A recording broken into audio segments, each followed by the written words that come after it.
2 more Israeli victims of Palestinian bomb attacks are laid to rest. Mourners demand an end to the killings. But how can Israelis and Palestinians break out of the cycle of violence? Securing peace could allow Israelis to tackle their many other problems. But death is everywhere. A locksmith sets to work in the bloody aftermath of a Palestinian gun attack. The gunman killed 5 residents of Kibbutz Metzer. Dov Avital is Metzer's acting secretary.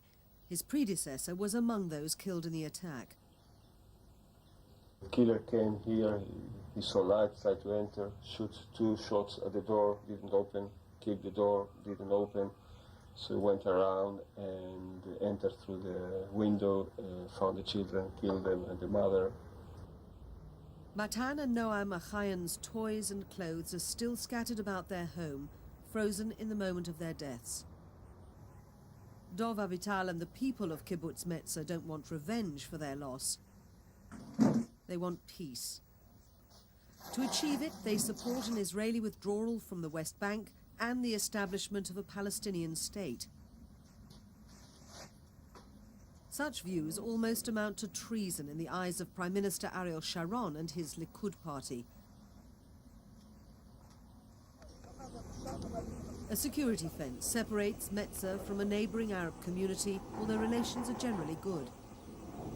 Kibbutz members fear Sharon's tough stand against the Palestinians is shutting the door on peace. We believe in coexistence based on the fact that Arabs and Jews, Israelis and Palestinians, but basically Arabs and Jewish Israelis are human beings.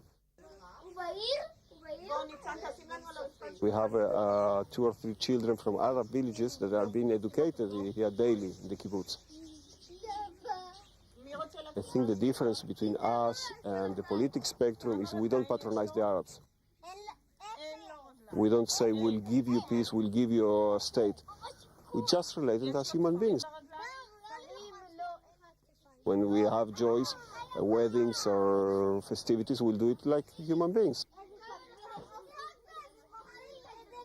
When we had this tragedy, Arab people, thousands of them, came all the week after. Again, not as political leaders or not a political standing, but as persons that make solidarity with their neighbors that experience such a tragedy. Last November, Israel's opposition Labour Party elected a new leader, former General Amram Mitzna. Palestinian leaders have publicly urged Israelis to vote for him because he's willing to do a deal. Mitzna advocates withdrawal from occupied territory and recognition of a Palestinian state. Recent opinion polls suggest that he doesn't pose a real threat to Prime Minister Sharon, although he might join him in a coalition government. Mitzna would be hard-pressed to find anyone willing to vote Labour in the West Bank settlement of Ariel. It's home to 17,000 people, and it's growing fast.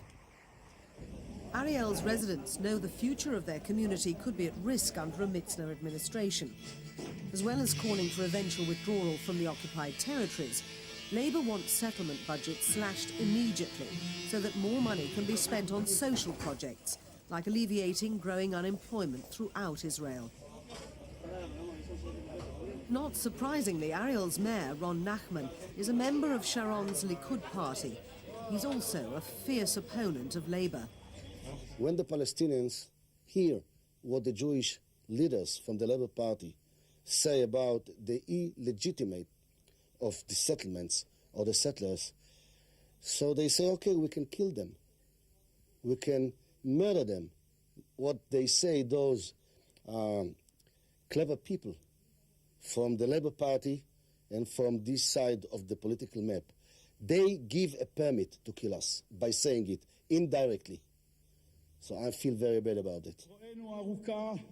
Prime Minister Sharon has faced widespread international criticism for his methods in dealing with the Palestinian Intifada and suicide bomb attacks. But he has US support. Also, many ordinary Israelis back his approach, in particular his treatment of Palestinian leader Yasser Arafat, who he holds responsible for much of the violence. The Sharon government is building a massive fence sealing off sections of the West Bank to try to stop Palestinian suicide bombers entering Israeli communities. But security measures like this don't come cheap, and the Israeli economy is feeling the strain of the constant effort to prevent terrorism. On the surface, cities like Tel Aviv appear prosperous enough, but unemployment among Israelis is running at 10%. That's only a fraction of the jobless rate among Palestinians, but it's still a heavy burden on Israel's economy. Meta Rotenburg is a marketing specialist in Tel Aviv. She's lucky to have a job. Most of her colleagues have been made redundant.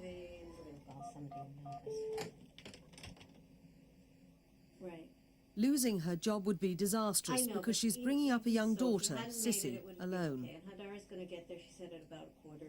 Meta is voting for Amram Mitzna partly because he's pledged to help single mothers. We're living in an economic time bomb, and with unemployment and poverty on the rise, the middle class is basically, sort of getting it in the neck, and we're all feeling it.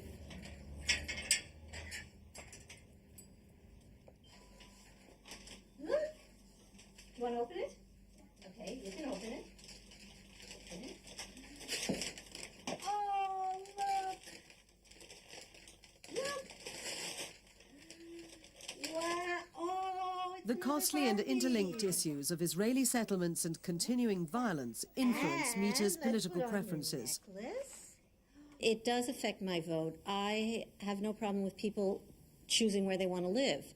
But in terms of where a majority of the government budget goes, I think that a lot more should go to development towns. A lot more should go to people like me who are making a point of going out to vote, who are paying the majority of the taxes. And an awful lot of money has gone into industrial parks on the West Bank that are empty. I would rather it went to me in tax breaks, to creating more employment. There's an awful lot of unemployment, and it scares me. Susan Israeli and her 4 children are among the residents of the West Bank town of Ariel, where settlers pay far less tax than in Israel proper. But Susan understands the concerns of people like Meta Rotenburg. We should pay taxes, although it would hurt us, we should pay taxes exactly the same as anywhere else in the country. We're part of the country. We expect to be treated as the rest of the country, and if it means that we should pay taxes and give the money to people down in the south that need it, then we should do it. We're part of Israel. We need to get exactly what everybody else gets, and we need to give what everybody else gets. I see a good future for my kids, even if we continue the way we're going now. I love Ariel. The kids have a great life in Ariel, and I've got no intention of taking them to live anywhere else, ever.